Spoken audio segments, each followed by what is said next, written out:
All right, guys, what's going on? Welcome in. So it's week 13, and the Jets are going to be at home taking on the Philadelphia Eagles. And this was actually the extra game onto the schedule. As we all know, there's 17 games this season, and I'm happy that the Jets actually had an extra home game because of that. And even, this schedule really worked out in the Jets' favor because even going back to the London game, that wasn't considered a home game. That was an away game. So the Jets really lucked out in that sense. But as far as this game is concerned, we're taking on the Eagles here. And I gotta be honest with you, I have been totally impressed by this team. Right now they're sitting here at 5-7, and look, I completely understand that at face value, 5-7 isn't really anything to write home about, two games under 500, but at the same time, this Eagles team endured a lot of change in the offseason. They got rid of Doug Peterson and brought in Nick Sirianni from Indianapolis, and look, that move was criticized by a lot of people out there. Oh, he's way too young. He's never been a head coach before. People were calling him the next Steve Wilks, like just a one-and-done season kind of coach. He wasn't really the biggest, the most popular name in the coaching candidate pool this offseason. So Sirianni stepped into a pretty, I don't want to say a rocky situation, but it wasn't easy, is basically what I'm getting at here. They also made a quarterback change, as we all know, trading Wentz to Indy. And I get that it's extremely ironic, but Jalen Hurts goes out and wins the quarterback battle against guys like Gardner Minshew and Joe Flacco. What happens after that point on? This Eagles team, led by Sirianni, first-time rookie head coach, and Jalen Hurts, first full real season as a starting quarterback, this team goes out and gets 5 Ws going into week 13. Some notable wins. Okay, against the Saints, against the Broncos. They have a couple of one-score losses that I feel like is notable. I definitely feel like it should be brought up against teams like the Buccaneers, the Chargers, the Giants as well. Those were winnable games for the Eagles. And to top it all off, this Philadelphia team is literally a top 3 rushing team in the NFL. This team can run the ball. Not only do they just do it a lot, but they do it from both the running back position and from the quarterback position. I think it's a very difficult task to stop this rushing attack that Philadelphia presents. Not to mention, offensively, this is the 5th best team in the league on third downs. Okay, so right now, again, I know that this Eagles team is sitting here at 5-7, but I don't think they're a pushover. I really don't believe that. I think this team is something that the fans can feel really good about right now in the present. And by the way, much like the New York Jets, this Eagles team has 2 first-round picks. Okay, and right now, they're slated in as top 10 picks. Of course, things are subject to change. Nothing is set in stone, but man, if you're an Eagles fan, you gotta be excited. You have to be excited.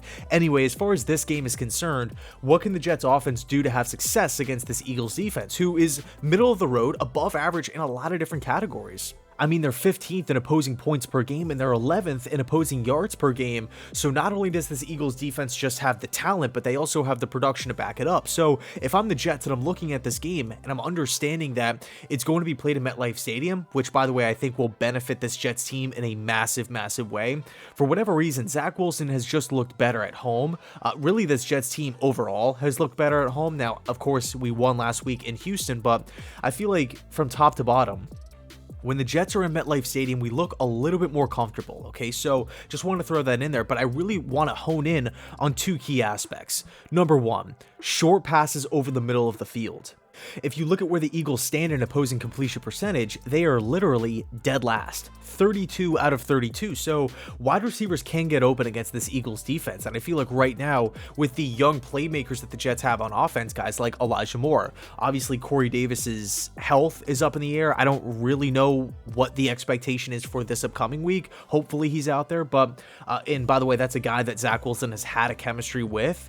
But look, if Elijah Moore can get involved, just like he did in Miami, just like he did last week against Houston, specifically in the second half, took him a little bit to get going. But if guys like Davis and Elijah Moore can get going, of course, Tevin Coleman, who stepped up big time last week. We have guys like Walter and Ty Johnson as well. I think if these guys can catch the ball in space, short passing situations here, I feel like we could have some success winning on first down. And the second point I really want this offense to focus on is really relying on the run game. Okay, Tevin Coleman and Ty Johnson, and even Walter too, these guys are coming off a really, really good game. We have to credit the offensive line though. I mean, we made that switch from GVR to LDT, and we saw a massive, massive benefit in the run game. Okay, now, of course, we were playing the Houston Texans, and we have to take that into consideration, but we can't discredit the Jets' performance. We can't go in there and just saying, oh, we played Houston, so everything is irrelevant. This Jets offensive line did a great job in the running game. Let's try to build off of that performance. And if we can do that, and we're getting, 4, 5, 6 yards on a first down handoff up the middle, on pitch plays to the outside, we're just having success in the run game. Not only are we just, setting up easy second and third downs for Zach Wilson in this offense, but we're also controlling the clock, and we're taking the ball away from Jalen Hurts and that crazy rushing attack that Philadelphia presents. So offensively, those are my go-tos. On defense, I really feel like it should be the same idea, just flipped. Winning on first down is imperative against this Eagles team, this Eagles offense. Again, we know they run the ball. We know they do it a lot. We know they're going to try to get Jalen Hurts involved in the running game. And by the way, this guy's 6'1". I know he might not be the biggest guy in stature, but he is 225 pounds. He is a very difficult ball carrier to bring down. So if he gets going and he picks up steam in space, it could be a really long day. So winning on first down, trying to keep Jalen Hurts contained within the pocket. And I really feel like the linebacking core and the safeties need to have a big game as far as closing speed, being able to play downhill and make open field tackles. As far as the pass game is concerned, I'm not too worried about it. Theoretically, we shouldn't get beat over the top unless Jalen Hurts has 6-7 seconds to throw where he's extending a play. But you take a look at how often this Eagles offense throws the ball. Again, much like their opposing completion percentage, they're dead last. Okay, so this team doesn't really throw the ball that often. When they do, they're 29th in completion percentage. Okay, so win on first down, try your best to stop the run, big game from the safeties, big game from the linebacking core, and try to keep Jalen Hurts contained within the pocket. Don't let these offensive plays go on and on forever. So that's just my take. Let me know your thoughts down below in the comment section. I really honestly feel like it's a big game for both teams involved. Can the Jets stack a W for the first time this season? And obviously for the Eagles, they're coming off a pretty humiliating loss to the Giants, where Hurts had a strange game where he was constantly turning the football over. Super low scoring. I believe the final score was 13-7.